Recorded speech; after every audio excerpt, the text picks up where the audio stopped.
Do as much research as you can about sickle cell in itself and just understanding it, because that's what you have. Pay close attention. What you say is your best advice to people with sickle cell? Do as much research as you can about sickle cell in itself and just understanding it, because that's what you have. Pay close attention to your diet, because that's key to how things flow and function. Sure. And listen to your body, because a lot of times we say, and people living with sickle cell will do this, it's okay, I can deal with it, and they wait it out. Yeah. But you shouldn't wait it out, because you could die. So you listen to your body, and stay warm. Yeah. Because warm climates are good for people that live with sickle cell. I would also say in the same spaces, when you find out that you're really dealing with something that can hamper your lifestyle, not necessarily say educate yourself more, but be a hero in your role.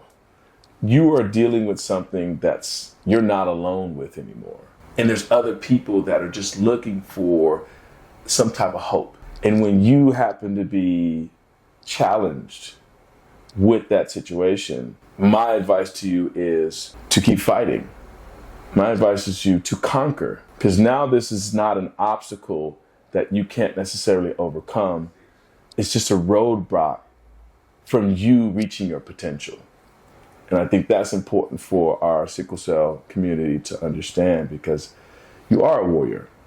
Yes. You're going to be a warrior of life now. And every day that you are able to continue to be your best self, you're going to conquer that day. And that has to be something that you recognize and don't necessarily just reflect, but you appreciate and reward yourself for those. Yes. Relish in that. Yeah. Because it is a feat to be out here and just go along with your everyday life when you live with sickle cell, because you never really know how you're going to wake up feeling the next day. Sure. And that's why I say, pay close attention to your diet and things like that, things that's going to give you that strength and stamina, because those are the elements that you're going to need to fight that. And if nobody takes on that persona of, I think everybody in general, when they get to a certain time in their life, carries the weight of a responsibility. Whether it be a mother to a child, father to a child, a brother to a younger brother, or sibling of some sort, or a teacher to a student. Somehow, some way, there's going to be a responsibility that you're going to feel that you need to take onus of. Right.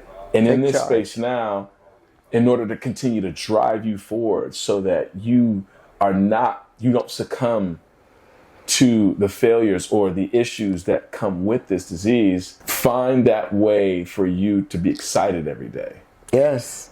Because that's what's going to make you want to educate yourself more about this. The more you grow in this space mentally, the more intelligent you become about your body. You're going to be able to, defeat the odds of possibly not having a long-lasting life, right? Right, because you're empowered. Yeah. When you get the information, or when you educate and you have that knowledge, and then you can better advocate for yourself as well. Sure. So that's a key. And we do that every month, right?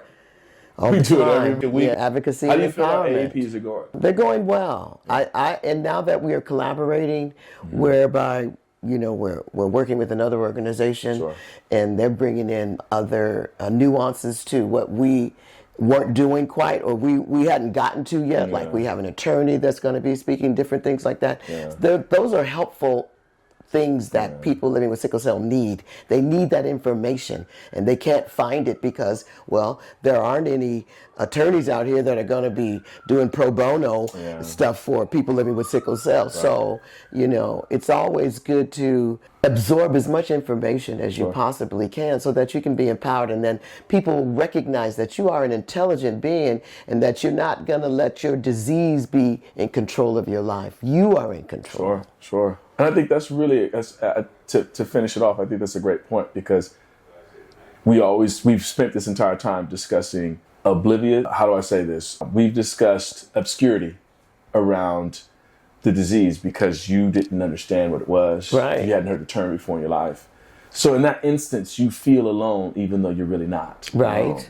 Because you're just in that space now where you're living with your own truth and you haven't found enough people with you.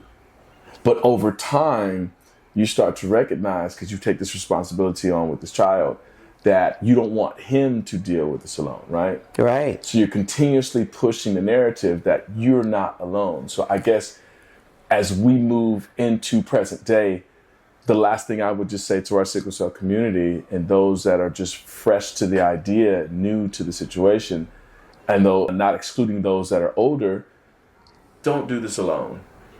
Right. Don't do this alone. There is support. There is somebody available for you, right? Right. There is somebody that wants you to pull through this situation, correct? Yes, absolutely. And then there are a lot of people living with sickle cell that have good support, family support, which is very, very key and very helpful, because that way, you know, if you don't have any outlets, you know, your family members are going to be there to support you. Nice. And they may have an outlet. So the bigger your network is, the better off you can be. Yeah. Thank you so much. Those connections. Thank you so much, Nadine. I appreciate that. Thank you too, Antoine. I appreciate you. Thank you all for joining us. This is Sickle Cell Anemia Awareness of San Francisco.